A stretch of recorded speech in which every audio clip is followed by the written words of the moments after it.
Thanks a lot, I appreciate it. So I've only been here about a year, and so my job was, before I was here, I was at Walter Reed Military Medical Center. For the last 10 years, I ran the Walter Reed's 3D Printing Medical Applications Center. So we designed and built different types of things out of additive manufacturing, cranial plates, and a bunch of different items so that the quality of life for people could be achieved. We had 9 different types of additive manufacturing there, to include titanium and even a paper printer at the time. So I'm going to kind of go through what goes on with us and what we've been doing and what you can and can't do and where we're going from here.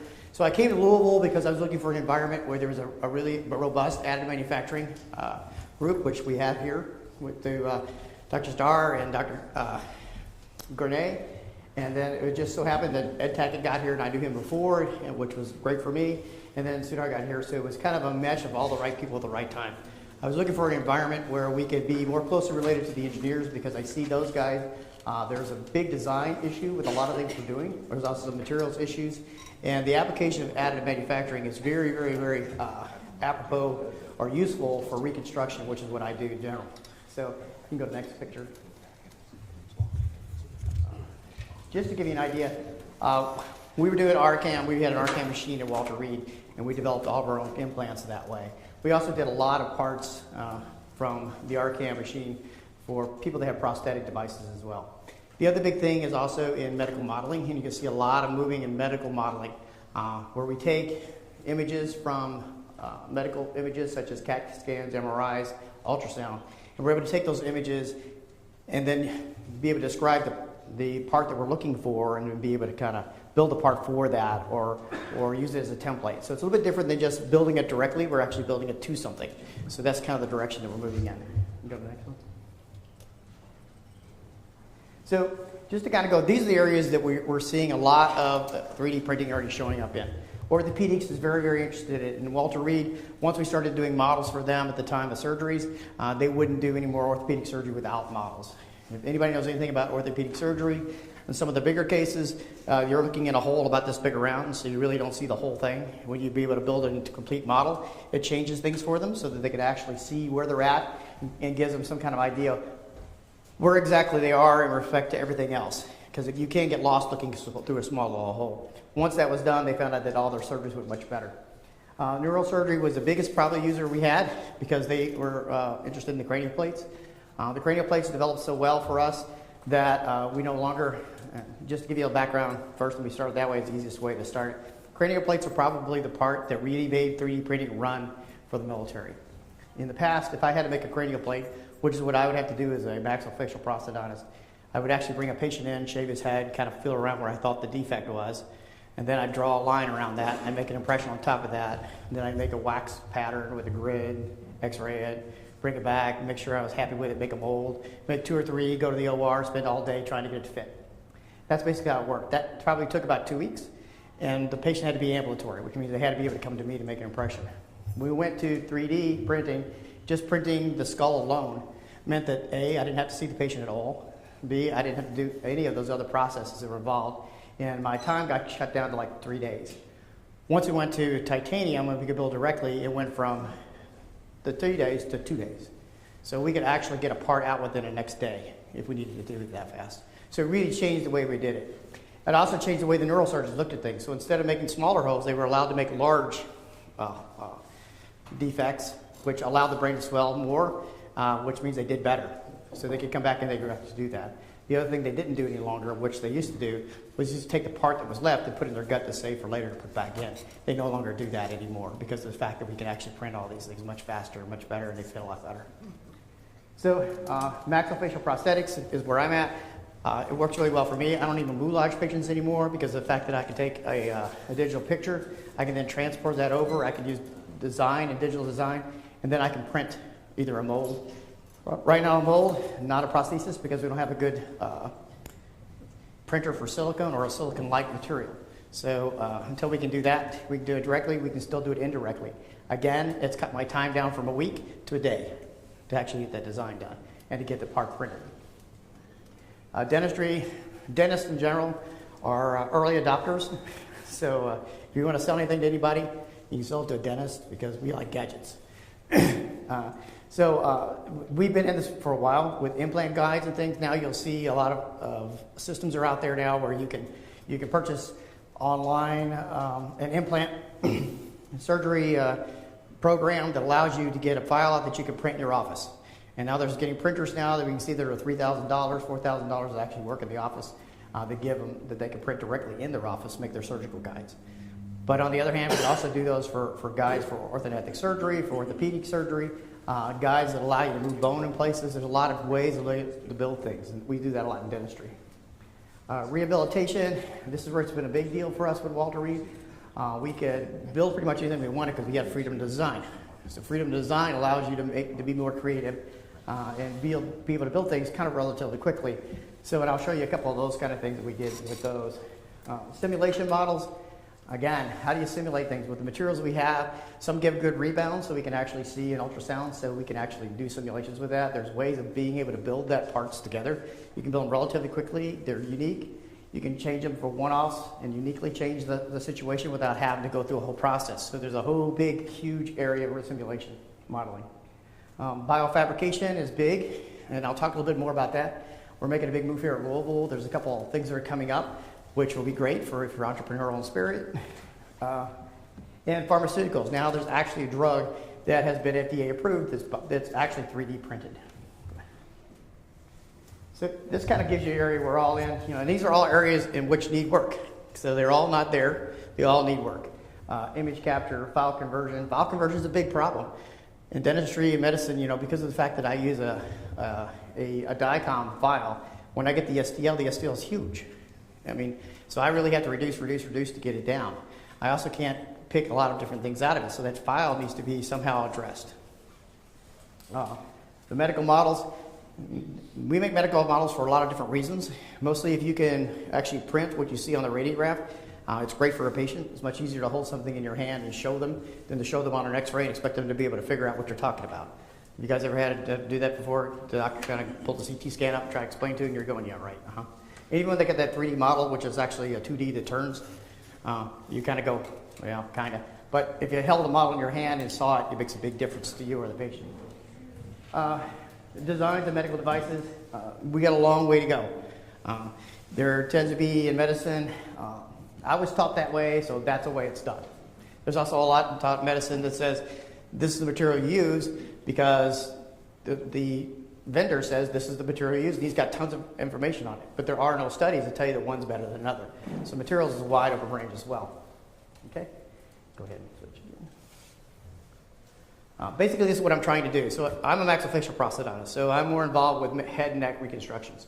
My research in the military was to do pre-combat records and then take those pre-combat records, find ways to register them to redo reconstruction, and then come out with a file. So what I'm trying to do is I'm trying to take an area like this, and I'm trying to describe that area, and then pull that area out. Once I've described that, how I build that is up to whatever the technology is available. It could be that it's just some type of a substrate for something to be grown into. It could be it's just a titanium plate. It could be that we're bioprinting the nerves, the veins, the arteries, the entire thing. So there's a big range there that we're looking for. Scanning is a big thing. Of course, when I was in the military, I had scanners that cost a lot more money than I would normally buy. So what I got here, you can imagine the scanner I had. Anybody got the clue? Zero.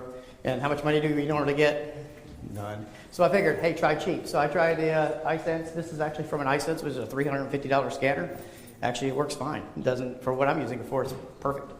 Go ahead and get that. So the technology started to catch up with me and started to bring down the cost. Go ahead. I wish I could say that the software is doing the same thing. It has come down in cost. It doesn't cost me $100,000 a seat anymore. Now I can buy the license for $16,000 a year. But that's being addressed too. So how to convert DICOM and how to use that medically. There are software out there, but again, there's a lot of room in that field as well. Go ahead. Go ahead and hear me again. And again. Virtual planning software. I will tell you at this point, there's a plethora of them. If you can think about it, somebody's got a software to design. But what their designs are actually doing is just giving you the outline of what you want. In that part, we have to actually look at how we're going to design the part. So in titanium, for example, orthopods use metal, stainless steel, generally speaking, and they use lengths of it because they have elastic modules so stainless steel allows for movement. Titanium, it makes it stiff, so they're a little afraid of it, but that doesn't mean that you can't design a network or structure within the titanium to allow you to control the movement. So those are the kind of things that need to be looked at in how we build and how we design. Flip again.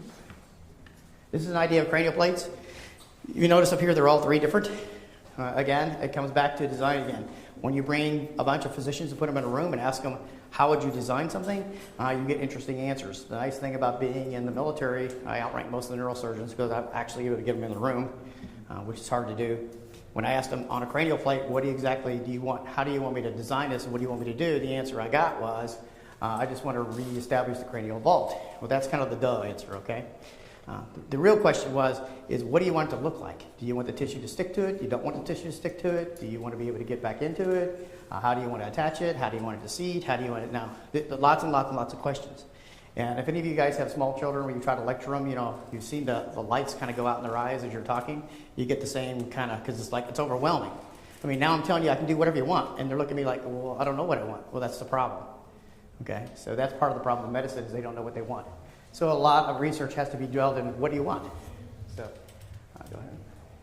The models can be very complicated. We can get really nice models depending on what printers you want. So we have that do really well for education especially. And again, when we're talking about patients, about, you know, if I'm trying to explain where the nerve is located, if you can see on the top, I can show them. It's right here in this little piece that I'm looking at. There, that's right there. So if I'm looking at when I can design and what I can actually print out so I can take a look at it from the surgeon, I can see exactly what's going on and where things are located. Next. I can do things remotely. It doesn't mean I have to do it by own lab. I mean, because the design software is such a way that all I have to do is send images someplace. It doesn't have to be done in your particular facility. It's nice because you have control, but you can do it on a GoToMeeting. You can do it in a lot of different ways. So, and this all came from that 3D scanner. I had 3 different shots. I shot one ear. I'm actually trying to refabricate an ear. So I shot the ear on one side, shot the space on the other side, and then shot from ear to the space and put all of them together and was able to mirror it and move the ear to the other side and decide where everything was going to be built. Go ahead and switch things. I can also do it for other surgeries where I can actually tell you where my soft tissue is going to be if I'm going to place implants. Allows me to see where I'm going to do it, be able to communicate with the surgeon as to where implants can be placed, and then make guides so he puts them where I tell him to. Because if he puts them in the wrong place when I do a fabrication, it's not going to work very well for me. Go ahead. Yeah, well, the other stage is basically face transplant. We've been looking at that, how that works. Where does 3D printing come in on that? When we make the guides, and also when we make the facial prosthesis. So every patient that leaves that has some type of a donor has to have a replacement for that particular part. So if you're doing a facial transplant, one of the things you have to do is you have to bring somebody in to do a facial moulage. Well, it could be somebody like me, and you have to pay a lot of money for me to come in at the surgery time. I'm going to disrupt the surgery. But if I had a CT scan of them, then all I need is a CT scan and a photo, and I can do everything in my lab and have it done and produce a mold and do the silicone and have it there at the time of surgery, which means that I don't have to be in the surgery, I don't have to disrupt the surgery. So we printed on how you could do that. You move again. And again, you guys all know things are changing all the time. We're starting to combine different parts together. We now have machines that allow us to actually additively manufacture the metal and then come back and change the tooling and then do CAD camming over the top of it so we can hit our things. So we're starting to see a lot of changes in the way, and a lot of that starts to look at how that's going on. Next page. Here's an example of a guy that was a hockey player, wanted to continue to play hockey, and so we modified his prosthetic arm so he could. Hit the button, I think it'll go, yeah. The beauty of the prototyping is, you know, with one machine that's quick, we can prototype different designs till we get the one we like, and then we can go with a titanium and build in titanium. We didn't need to build in titanium, it's just of all the materials we had that had strength, that was the machine that had the most strength, so we used it because we didn't have one for a nylon machine. Go ahead. This is how you can actually change somebody does. People that are bilateral amputees, they don't really necessarily want to wear their legs or where they're at. So we designed a little foot piece that gets locked on the bottom of their plank, and that they can actually stand up. They call them shorty feet because they're about this tall. But they can get around their house and get around all day long. They don't have to put on the legs to move around. They don't have to be in a wheelchair to do the same thing. The one on the other side looks like a basket. The reason that was built is because we had a guy that was actually an auto mechanic, and he had a hard time getting up on the shorty feet. So we designed a basket so he could roll up. It's pretty rudimentary, but it works. Go ahead. And then bioprinting, there's a lot of things in bioprinting that need to be looked at. We need to look at scaffolds, we need to look at cell stocks, we need to look at machines. Machines especially are important. What types of machines we're going to use? Are they combinations of machines? Is one type of, does this bioink's going to work? Or do we need a bioink? And do we need an electrospin? Do we need to add a titanium element? Do we need to add another inorganic element? Can we do all those at the same time? And go ahead again. And that's kind of what I'm kind of talking about.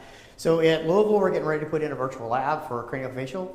And with Dr. Zadar and I, we're going to kind of try and grab a couple of you guys to work over the medical school off and on some of the things we have there. We're also doing some checking with, we have a new printer that's coming in that we're going to do some evaluation with. It's amazing how fast this printer was. I just saw it last week. It printed a dental arch in less than 15 minutes, and it only has a 5-minute cure time. So as opposed to the other one that's out there, it prints really fast, but it has a 5-hour cure time. So there's a lot of opportunity and a lot of things that can be done. The biomedical engineers are on the other side. The orthopods are with us as well. We're all looking for ways to do design and to be able to develop it, and I think it's a good opportunity and a good partnership. So thank you. So if you have any questions, don't hesitate to ask me.